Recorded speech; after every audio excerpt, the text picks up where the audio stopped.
मजबूती की बुनियादी पर हुई, वरना अगर कामयाबी होती तो कुफ्फार मक्का की होती, क्योंकि कुफ्फार मक्का तकरीबन 1000 थे, बड़े जोश और खरोश के साथ थे। इनके पास 700 ऊंट और 200 घोड़े ने सबके पास तलवारें और दीगर जंगी हथियार मौजूद थे।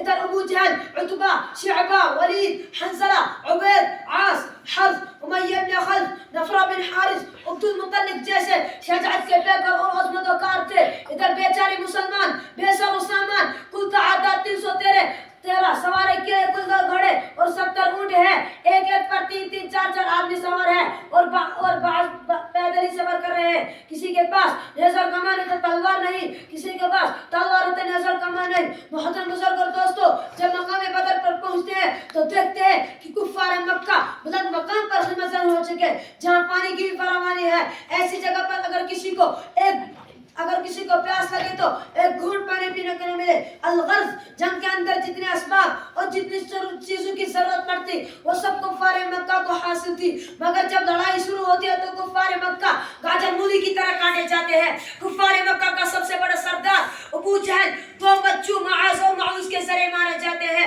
कुफ्फार मक्का का सबसे बड़ा सरदार अबू जहल 2 बच्चों मुआज और मुआविज के जरिए मारे जाते हैं। मुआज और मुअव्वज के जरिए मारा जाता है। मुआज और मुअव्वज के जरिए मारा जाता है। कुफ्फार मक्का का सबसे बड़ा सरदार अबू जहल 2 बच्चों मुआज और मुअव्वज के जरिए मारा जाता है और अब्दुल्ला बिन मसूद इसके सर को जिस्म से जुदा करते हैं। मुसलमानों, आप जानते हैं कि अब्दुल्ला बिन मसूद कौन है? ये वही है जिसको मक्का के सहन में इसी अबू जहल ने मारते मारते बेहोश कर दिया था। आज मैदान जंग के अंदर वही अब्दुल्ला बिन मसूद अबू जहल का सर कलम करते हैं।